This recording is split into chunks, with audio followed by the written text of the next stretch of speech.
1934년에 함경북도 회령에서 태어난 이순재 선생은 어린 시절 서울로 넘어와 서울중고를 거쳐 서울대 철학과에 입학했습니다. 대학 시절에 연극부를 만들어 연극을 시작했던 이순재 선생은 제대 후 본격적인 배우의 길을 걷고 1961년에는 드라마 나도 인간이 되련다로 데뷔했는데요. 지난 55년간 미로, 토지, 가고파, 그리고 사랑이 뭐길래, 이산, 거침없이 하이킥, 엄마가 뿔났다 등 100여 편이 넘는 영화와 드라마에 출연하면서 한국을 대표하는 연기자로 명성을 쌓아왔습니다. 1992년 민자당 14대 국회의원에 당선된 뒤 부대변인을 거치는 등 정계에도 몸을 담았지만 다시 배우로 돌아와 지금까지 연기에 몰두해오고 있는데요. 지난해 말 최고령 돈키호테로 열연을 펼치고 영화 그대를 사랑합니다에서 30년 만에 주인공을 맡은 이순재 선생은 2010년에는 연기자 가운데 최초로 방송인 명예의 전당에 헌정되기도 했습니다. 1996년부터 세종대 영화예술학과 석좌 교수를 지냈는데요. 77의 나이인 지금까지 영화, 드라마, 연극을 넘나들며 활발히 활동하고 있습니다.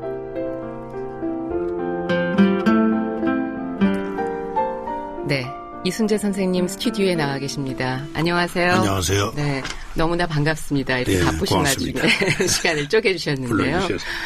요즘 이 그대를 사랑합니다가 그야말로 인기라 많이 바쁘시고 기분도 좋으시죠?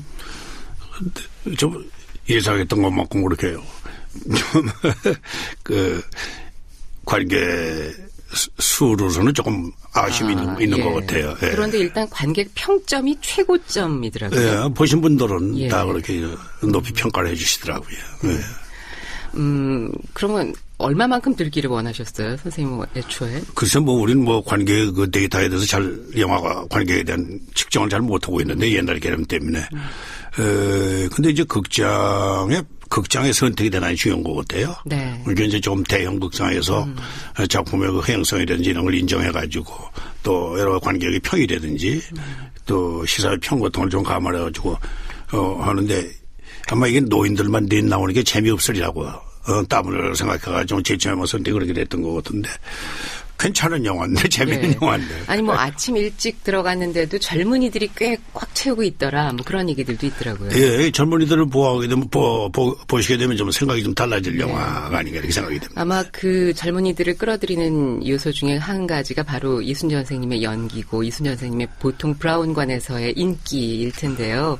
요즘 이렇게 일을 여러 가지 하고 계신 가운데 어떤 일들을 하고 계시나요? 드라마 욕망의 불꽃. 지금 이제 드라마 이제 욕망의 불꽃 하나 남아 있고요. 네. 금년 1학기는 가서 이제 대학원생들 지도를 해야 됩니다. 네. 세종대학에서. 세종대학교입니다. 예. 강의는 제목이 뭐예요? 강의 제목은 어떤 제목으로 하시나요? 저는 이제 연기 프로젝트라고 해가지고요. 연기 실습 훈련입니다. 그러니까 한 학기 동안 한 레파토리를 정해가지고 그걸 이제 매일 연습을 해가지고 기말에 발표회를 합니다. 그래서 1학기 때는 이제 대학원생들, 2학기 때는 학부 3학년. 한 8년째 지금 해오고 있는데 8년 이상 됐네. 그래서 제 원래 수업 시간은 일주일에 하루 4시간이 제 수업 시간인데 그거로서는 제가 가르칠 게 없고 제가 필요하다고 그래서 제가 할 수 있는 방법은 뭐냐. 학생들하고 같이 실기 훈련을 할 수밖에 없다. 예. 그래서 레파토리 하나를 정해가지고 제 수업 시간은 저녁 7시부터 밤 11시까지 매일입니다. 그래서 내가 비는 시간에 이제 학생들하고 같이 나가서 내가 연출을 해야 되기 때문에. 네. 그래서 이제 작품 하나 가지고 한 학기 동안 그걸 가지고 연습을 합니다. 네, 그러니까, 일반 대학 수업에서 한 과목을 가지고 아마 그렇게 특별한 그 공연을 준비하지 않은 상황은 그렇게 쉽지가 않을 겁니다. 그런데 제 생각은 내가 할 수 있는 일이 그거밖에 없기 때문에 그렇게 하는 수밖에 없기 때문에 그걸 쭉 8년째 지속을 해오고 있는 겁니다. 그 연기하시기에도 사실 바쁜 시간이고 워낙 많은 프로그램을 출연하시잖아요. 그런데도 불구하고 그렇게 딱 학생들을 가르쳐야겠다. 그거는 물론 이제 학생들하고 같이 어울리면서 이 젊음을 같이 느끼는 기분도 있고 또 하나는 이제 아무래도 연극이라는 희곡이니까 그건 이제 우리가 일반 텔레비전 드라마보다는 조금 조건이 다른 드라마입니다. 그동안에 우리가 좀 바빠가지고 못 봤던 명작이라든지 고전이라든지 이런 것들 다시 이제 되짚어보는 네. 그래서 학생들과 같이 연구하면서 공부하는 그러니까 저도 공부가 다시 되고 뭐 그런 의미에서 이제 그 작업을 쭉 계속해 온 겁니다. 네. 지난 연말에는 돈키호테에서 또 오랜만에 연극 무대에도 쓰셨죠? 그 반응은 어땠나요? 꽤 나이든 돈키호테. 뭐 돈키호테는 이제 그 상당히 그 역동적이기 때문에 그 인물이. 근데 돈키호테는 지금 그 전극으로 연극으로만 가려면 상당히 좀 문제가 있습니다. 왜냐하면 그 여러 가지 무대 메커니즘이 필요한 조건이기 때문에 그래서 이제 대부분 이제 뮤지컬이나 뭐 이런 식으로 많이들 성형을 하고 있는데 이번에는 이제 음악과 연극이 같이 어울린 그러니까 일종의 퍼포먼스하고 이제 연극이 같이 어울린 그런 그 작업을 했는데 우리 그 양종 연출가가 아주 그 부분에 대단히 조예가 깊은 그런 젊은 연출가입니다. 그래서 그 친구가 했던 섹스피어 한여름 밤의 꿈 같은 건 바로 그 퍼포먼스를 가지고 에딘버라에서 상당히 평가를 받아가지고 인정을 받은 그 연출가하고 이제 나이 먹은 저희 전국 배우들과 같이 어울려서 작업을 했는데 대단히 좀 힘이 들었어요, 이거. 네. 매일매일 큰 싸움도 하시는 게 많고 자빠지는 것도 많고 예. 그래가지고 예. 그래서 제가 한 이유는 뭐냐면 그 명동예술극장은 저희가 거기서 모든 연기자의 꿈을 키운 장소입니다. 초창기. 네. 저희가 대학 졸업하고 그 이후에 이제 신혼극장이라 저희 동인제를 통해서 거기서 많은 활동을 했기 때문에 그게 다시 복원이 되기 네. 때문에 더 나이 먹기 전에 한번 해봐야 되지 않겠는 건데 마침 이제 돈키호테를 하자고 그래서 원래 뭐 그 작품이나 다른 작품을 좀 생각하고 있었는데 그 하자고 그래서 한번 해봤습니다. 네. 그 반응은 관객 뭐 연극적 평가는 어떨지 모르겠지만 관객 반응은 상당히 좋았다 이렇게 보고 있습니다. 그러니까 하고 계신 드라마 또 앞으로 할 드라마 또 끝낸 영화 지금 이제 개봉을 앞두고 있는 영화 끝낸 연극 또 앞두고 있는 학기 그 많은 시간들 속에서 가장 집중하고 계신 건 어떤 일이세요?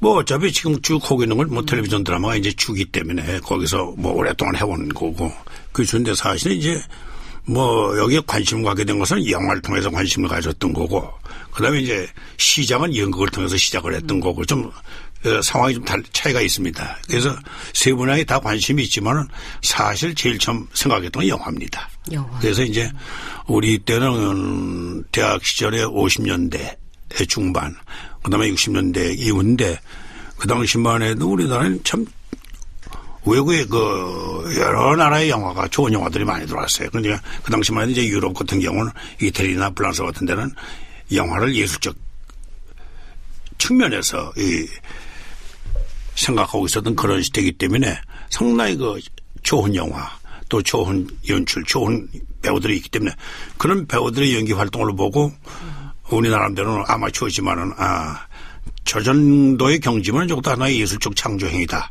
하는 이제 막연한 인식을 했고 또 그런 가치관을 가졌고 그래서 이제 하나의 관객으로 보다가 대학에서 자연스럽게 이제 동아리가 생기니까 한번 해보자 해서 시작한 게 이제 연극 활동이에요. 그다음에 뭐 이제 그 당시 텔레비전은 이제 61년도 나왔기 때문에 저희 대학 졸업한 후에 시작한 거고 그다음에 이제 그럼 왜 영화 쪽으로 빨리 접근 안 했는데 그 당시 초기의 한국 영화는 우리가 그 외화를 받던 안목으로서는 조금 모자라지 않았나. 또 상황이나 조건이라든지 이런 거예요. 그래서 사실은 이제 취미로 또 배우가 되려고 생각했던 건 전혀 아니었기 때문에 연극을 시작하다 보니까 점점 더 거기에 빠져들게 됐고 나중에 제가 연극하다 보니 공부도 제대로 다 못했으니까 그다음에 다른 방법이 없단 말씀이에요. 그래서 이왕 좀 끝까지 해보자 해서 이제 오늘 이렇게 된 겁니다. 예. 아무튼 처음 이런 연기 쪽에서 가장 관심을 가졌던 매체는 영화이니까 이 최근에 찍었던 주연으로서 역할하셨던 이 그대를 사랑합니다를 아마 잊기 어려우실 텐데요. 이 주인공 역할은 얼마만이셨나요? 오래됐죠. 아마 제가 주인공을 한 거는 제 기억으로서는 기억될 만한 작품 가운데 하나는 75년도 76년도 했던 그 집념이라는 허준의 사극입니다. 그때 이제 제가 허준이로서 주인공을 맡은 게 그게 아마 가장 후반에 주인공을 맡았던 역할이 아닌가. 그게 이제 몇 작품을 했는데 그렇게 무슨 기억될 만한 작품들은 별로 없는 것 같습니다. 그럼 뭐 한 35년. 그렇게 되겠죠. 네. 80년대 초까지 몇 작품을 했는데 뭐 이렇게 그 대단한 작품 아닌 걸로 생각하고 있습니다. 예. 이 그대를 사랑합니다 속에서 이 우유를 배달하는 김만석 노인. 이 김만석 노인은 어떤 사람인지 아직 못 보신 분들을 위해서 좀 소개를 해 주신다면요. 뭐 이 할아버지는 이제 홀로 된 할아버지예요. 혼자인데 이제 일찍 이제 부인을 여였는데 우유 배달을 왜 하게 됐냐면 사실은 그 부인이 그 우유를 하나를 먹고 싶어 하는데도 제대로 사주지 못하는 할아버지는 가부장적인 남편이에요. 그러니까 돈이 없어서가 그러니까 아니라 뭐 관심이죠. 길을 가더라도 같이 가지 않고 늘 앞서가고. 뒷짐지고 앞서가고. 같이 가자고 빨리 와. 이런 정도의 할아버지란 말이에요. 근데 이 할머니가 이제 병이 들어서 죽는데 병원에서 우유 하나 먹고 싶다고 해서 가서 우유를 사다 줬는데 간호사가 주지 못하게 해서 못 먹이는 그 아쉬움이 있습니다. 그래서 아마 그런 연줄로 해서 우유 배달을 하는 걸로 하지 않았겠나. 뒤늦게 철이 드신 할아버지고. 가게가 어려운 건 아니고 먹고 살만은 한 영감인데 그런 아마 자기 그 아내에 대한 그 아쉬움 때문에 우유 배달을 한 걸로 알고 있습니다.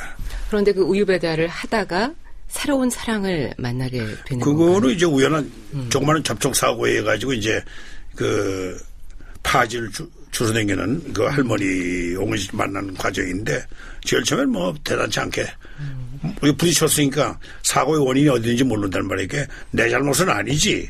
내 탓 아니지 하면서 이제 따지다 보니까 늘 만나게 된다는 말씀이에요. 그 언저리에서. 그러다 보니까 이제 한 번, 두 번 만나게 되니까 그다음에 기다려지는 그런 대상이 된 거 막연하게.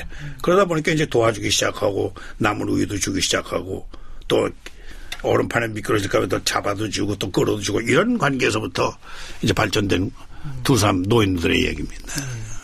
그 김만석 할아버지 역할을 연기하시면서 가장 집중했다 할까? 그러니까 어떤 부분에 좀 착안해서 연기를 하셨나요? 그건 물론 이제 도입부에 여러 가지 좋은 장면들이 많이 있습니다만 그 영화는 이제 마지막입니다.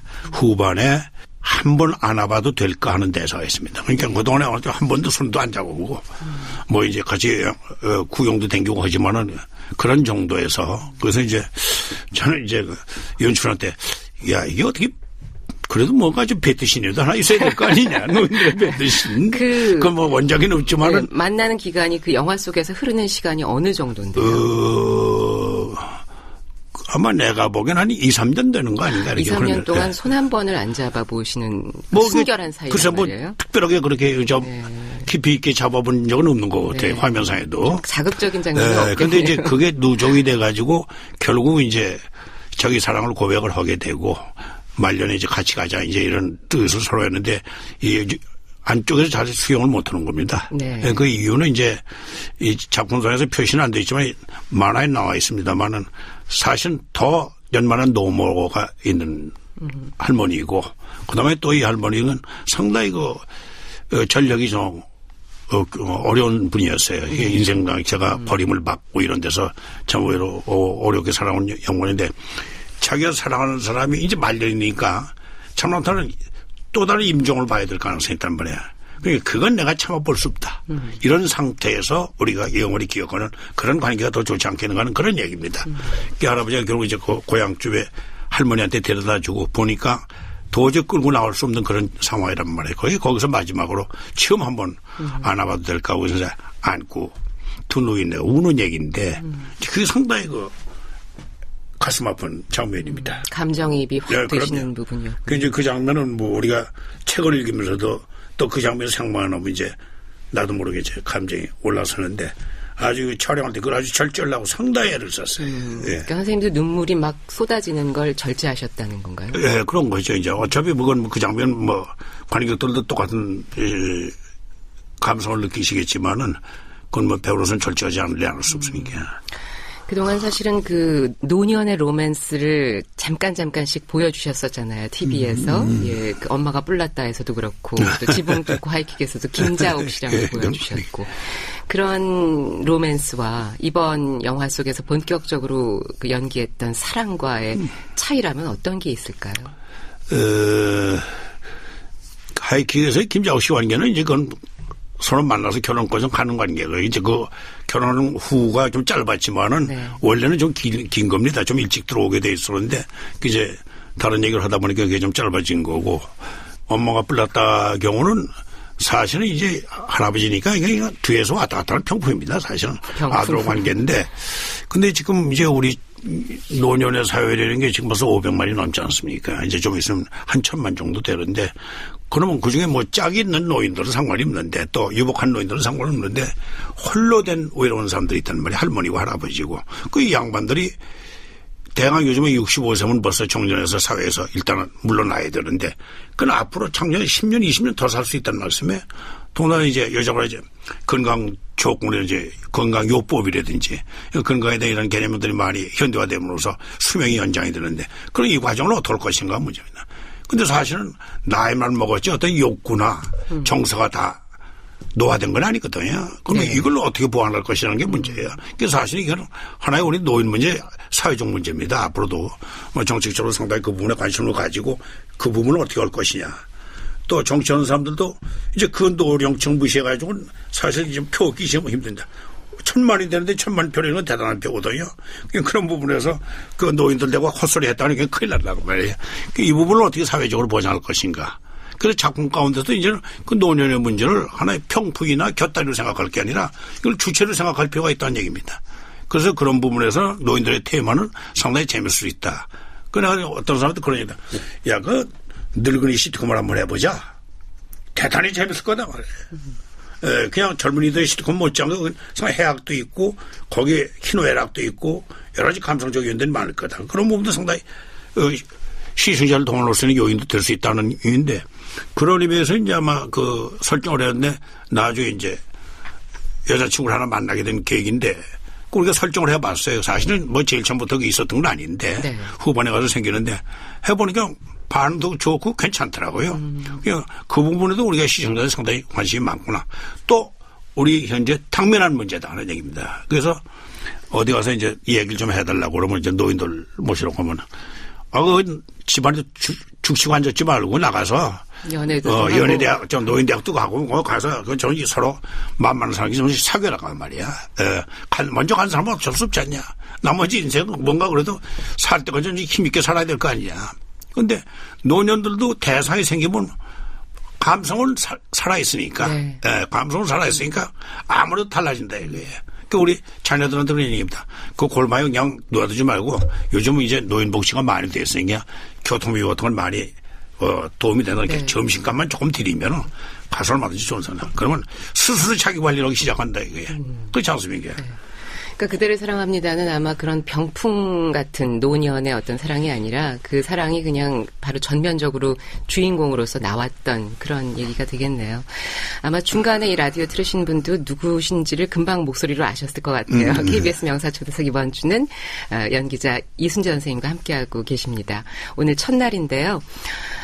보통 그 연기에 있어서 무슨 메소드 연기라는 얘기를 하잖아요. 그러니까 그 자기 자신이 그 역에 완전히 이입이 돼서 그 사람과 같이 호흡하고 그 사람이 되는 연기가 있다면 그 연기자 자신의 개성이 살아있으면서 자기의 모습이 그 연기자 그 연기하는 대상 속에 넘나드는 저는 뭐 그렇게 이해하고 있습니다만 선생님께서는 어떤 쪽이세요?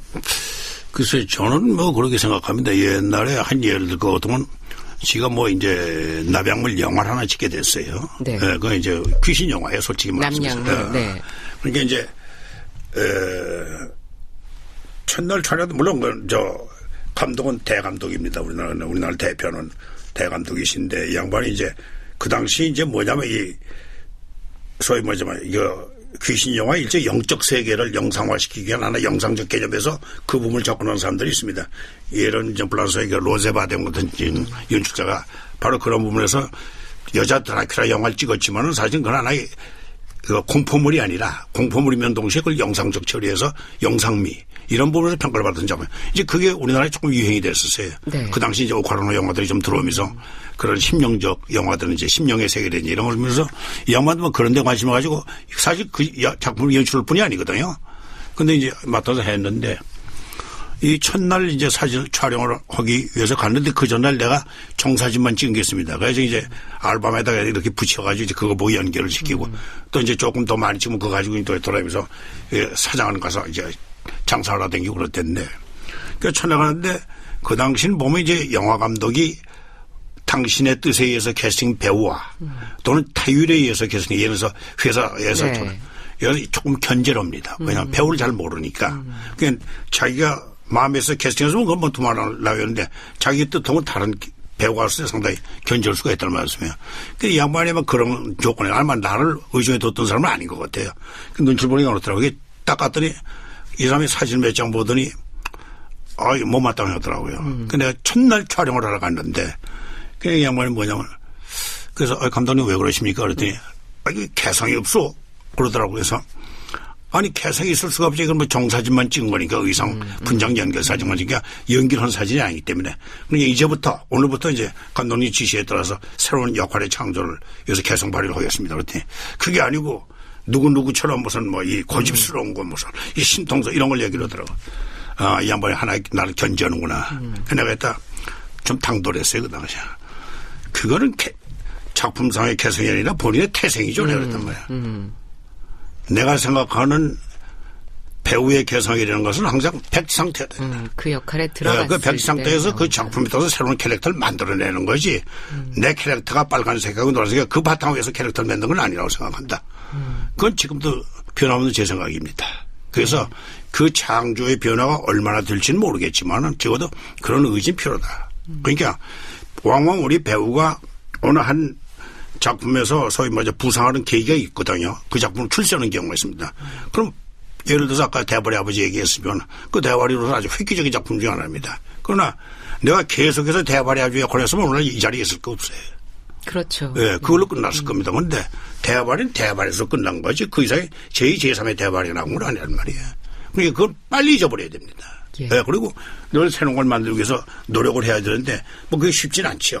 아무래도 그 유사한 이미지가 남을 수밖에 없는 건데 그럼에도 불구하고 그걸 극복하려는 의지와 노력은 필요하지 않겠는가. 그건 제 생각입니다. 그런데 예. 또 그렇지 않은 사람들이 있어요. 지금 내가 어느 모티브에서 설정했던 어떤 그 성격적 어떤 구총 거기서 생긴 내 카리스마 이걸 가지고 모든 작품을 다 통용하는 사람도 있습니다. 또 그걸 필요로 하는 작품과 연출자도 있을 거고. 그러니까 그런 사람들은 현장에서 그 조건에 대한 디렉션이 강하게 안 들어가면 결국은 그대로 갈 수밖에 없는 거예요. 그러다 보면 대부분의 연기 형태가 유사해진다. 예. 이 작품이나 저 작품이나. 그래서 잘못하고 이제 배우가 마네즘에 빠지는 하나의 예. 그 함정이 될 수 있다는 얘기입니다. 예. 그런데 저희는 능력이 따라가지 못할 뿐이지 그런 의지는 가지고 있다는 얘기예요. 백지 상태에서 언제나 만인을 창조하실 수 있는 그런 여지가 있는 거네요. 그렇죠. 네. 선생님 25분이 5분처럼 흘렀습니다. 이번 주 명사초대석 이순재 선생님과 함께하고 있습니다. 국민 배우 이순재 선생님과 함께하는 이번 주 명사초대석 많은 기대 바라고요. 지난달 개봉해서 호평을 받고 있는 그대를 사랑합니다 위주로 오늘 첫날 이야기 나눠봤습니다. 내일은 어린 시절과 연기자의 꿈을 꾸던 청년 이순재를 만나보는 시간 갖겠습니다. 오늘 감사합니다. 수고하셨습니다. 네. 고맙습니다. 내일 밤 12시 5분에 다시 뵙겠습니다. 안녕히 계십시오.